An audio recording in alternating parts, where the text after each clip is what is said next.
something you never hear. Jayson Tatum sat the bench. Tough, but Jayson handled it really well. Jayson Tatum was benched by Steve Kerr, and you had some people that were quite outraged about this. Steve Kerr, that's some straight bullshit. You gotta be kidding me. I mean, what possible excuse could you have for that? I don't want to hear this. Others even saw it as straight up disrespect by Steve Kerr. Perk's not having it. You know what Jayson Tatum is going to bring to the table. You do not disrespect him and embarrass him the way that you did. And others just say that this is Steve Kerr being an incompetent coach. I felt like an idiot not playing him, but in a 40-minute game, you can't play more than 10. You really can't. Sorry, Steve Kerr. It was a blowout. He couldn't play a few minutes to get up off the bench. The way Steve Kerr makes it sound is as if he didn't want to do it. He didn't want to bench Tatum. But as you'll learn soon enough in this video, there's way more to this story. And it really shows how messed up and how really twisted the politics in Team USA really is. And it seems to be dragging Jayson Tatum into all this. He's an amazing guy, great player, and handled it beautifully, and he'll be back out there next. Instead of having Tatum be in clapping montages, in the following game against South Sudan, Jayson Tatum actually ended up starting. And I'm sure he was very happy about it, unlike in that pick. And there are some people that are saying this lineup is a pity lineup by Steve Kerr. Oh, he's just trying to make Tatum feel better. But this lineup makes sense, right? South Sudan's a bigger team than Serbia was. South Sudan's got longer athletes, right? So you gotta compete against that as well. Whereas Serbia featured mostly guard lineups to complement Nikola Jokic, of course, and so there is a legit argument to say that Steve Kerr was actually doing some good coaching here. But this is Jayson Tatum we're talking about, okay? This is not just some regular player. This is not just some role player. No, this is a all-NBA caliber player. And if you look at his whole life, I guess, this is the second time he's received a DNP since turning a pro. And the only reason he had a DNP in Boston is because they were resting their starters after the 2018 season wrapped up. So there's definitely an element of disrespect here. You're dealing with a guy that just won a championship as perhaps the best player in the team, if not one of the best players. So to me, when I look at this, there has to be more to the story. There really does. Lob it, Tatum, open corner, and he missed it. Yeah, this game was not looking so good for Tatum in the first half. Shooting a way off P shot here in an Olympic game. It's not a good look, bro. And I suppose Embiid was the one that got benched in this game. They reversed roles, him and Tatum. Tatum actually scoring as many points as Embiid did in the first game. 4 points. All right, let's get some of the small fry reasons out of the way here. Many people are suspecting that Steve Kerr did this because the Warriors got blown up by the Celtics during the season. A lovely day in March to have a basketball game, said the gods. It was not a lovely day for the Warriors, however. Here's Tatum, guarded by Saric, who has struggled lately for the Warriors. Tatum again.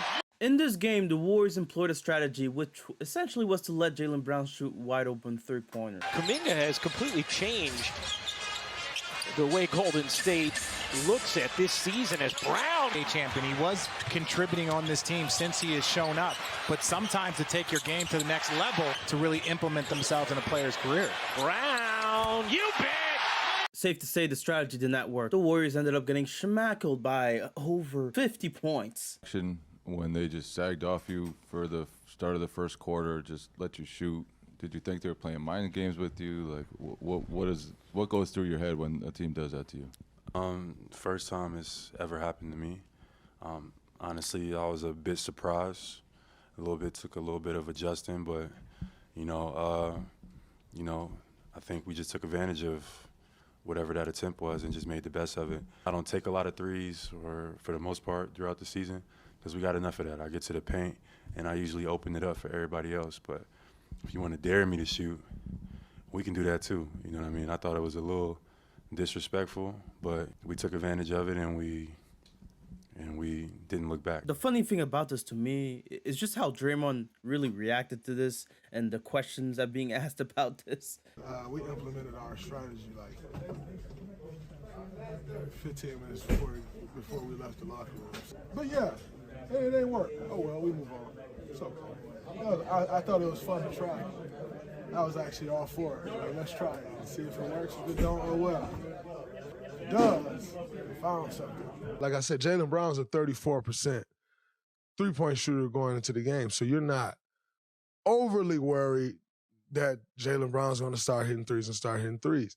And he did. He made them, you know? And so guess what? You go into that game 3-0 on the road trip, you got a free swing. And this is where we get into another reason that is actually quite messy.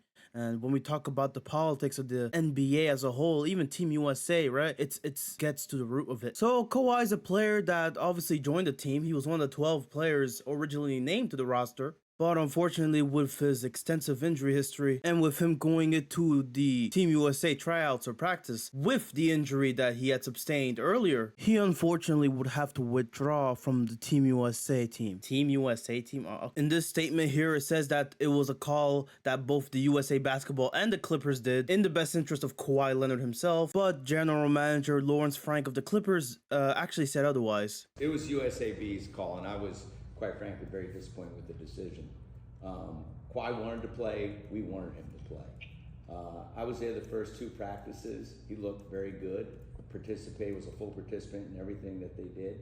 I wasn't there for the 3rd practice, where ultimately that was the point where they decided to go in a different direction. And the craziest part of all this is that the crazier part of all this, though, is that they replaced Kawhi Leonard with Derrick White, an all-NBA caliber player. They replaced with Derrick White. Worst part about all this is this got the attention of Jaylen Brown, who tweeted, "Oh, Nike, this is what we're doing?" And then followed that up with tweeting another cryptic tweet saying, "I'm not afraid of you or your resources." So instead of going after the Finals MVP, right, the guy that won the Eastern Conference Finals MVP as well, you go after a guy, Derrick White, that is his teammate, that is a role player for the team, essentially. The responsibility that I have is to put together a team, and a team that complements each other, a team that fits, a team that will give us the best opportunity for success. And so, you know, whatever theories that might be out there, you know, they're just that. Okay, so Derrick White, right, this is basketball reasons. He had to construct a team. He went further to justify this move, and I'm telling you, man, there's something fishy here. You know, this setting is hard when you come in and you have to sort of, you know, you're the center of your universe, and now you have to establish a role, and it might be different than what you have to do with your team. And so have someone who can come in and play off of guys, you know, be complementary to some others, but then also stand out and be a dynamite defensive player, knock down shots, just impact winning. And he's also been a part of the program, was on the 2019 World Cup team. And I think that was also a point of emphasis. We wanted experience. We wanted guys who've been through this and understand that FIBA is different. So a bunch of things wrong with that statement, and the contradictions are actually plentiful. You basically said that, oh, this is a move to try to get a player that's a role player, and not have players that have big egos, right? So tell me, what was the rationale behind selecting Kawhi? He's not a role player. He's a big ego player. People often get deceived by his, you know, aloofness and quietness. He has a big ego when it comes to this stuff too. And again, talking about guys that want experience, that's another problem. Kawhi doesn't have experience, and yet you selected him. So now all of a sudden you want experience when the whole time you selected Kawhi knowing he had no experience? Well, let's just say I know a guy that has more experience than Derrick White ever dream of. He won the FIBA America U18s in 2010. He actually did win the 2014 FIBA Cup, unlike White in 2019, and he also got an MVP for it. Oh no. Oh, and he won the gold medal in the 2016 Olympics. Why not select Kyrie in that case? You want the player with more experience. You want a player that can complement the team. Kyrie's the second option, right? He's not a first option player, unlike a lot of these guys that are in the roster. But why can't he be selected? Why isn't he selected? It's obvious why. It's the same reason Jaylen Brown got snubbed. Do you think they had any role in you being left off? I do for sure. There'll be more stuff to come with that. But as of now, I'm not gonna comment on it.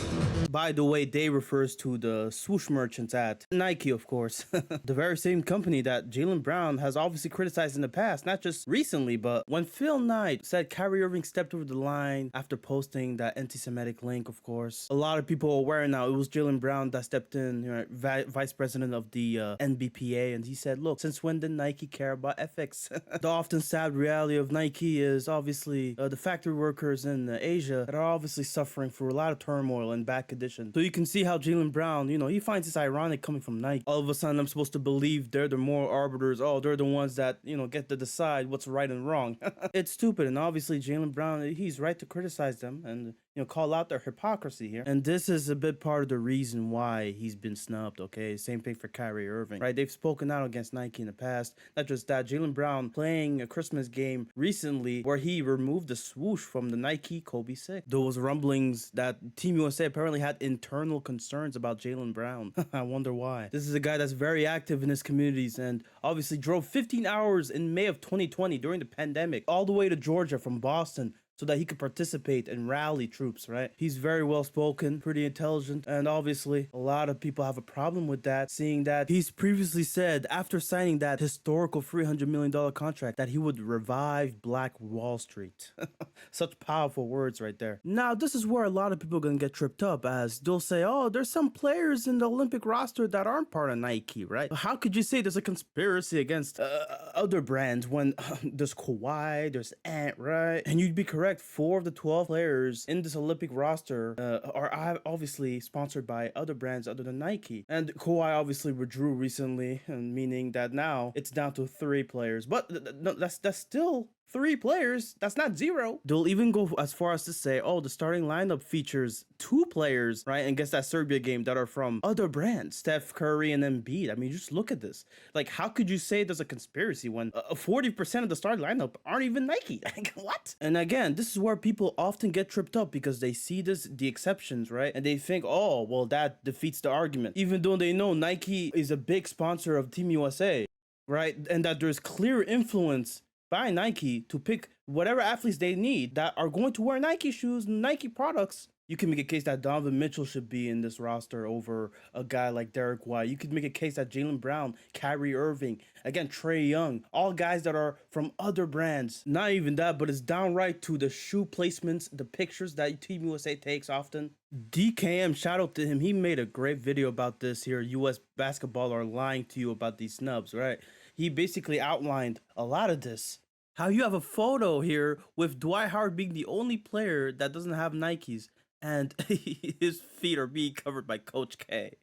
I'm not gonna lie to you, that shit is crazy. This is the sort of stuff that people are going to scoff at because it's, it's too much of a conspiracy theory. We got a little bit of a logjam now at the 4 position. LeBron James, Kevin Durant, Jayson Tatum, now Bam Adebayo. All these guys can play the 4, and we envisioned them playing the 4. Okay, let's not bring another guy who might play that 3-4 position in.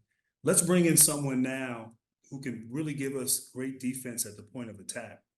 That was his rationale for picking Derrick White, by the way. I don't know if Grant Hill watched enough of the finals because Jaylen Brown was amazing at the point of attack guarding Luka. You don't have to place him at the 3. You can place him at the 2, and he'll do a good job. I don't get it. In terms of that replacement for Kawhi, he provides you almost everything you need for a replacement. What is this dude smoking? Did you call Jaylen Brown to tell him or explain this to him?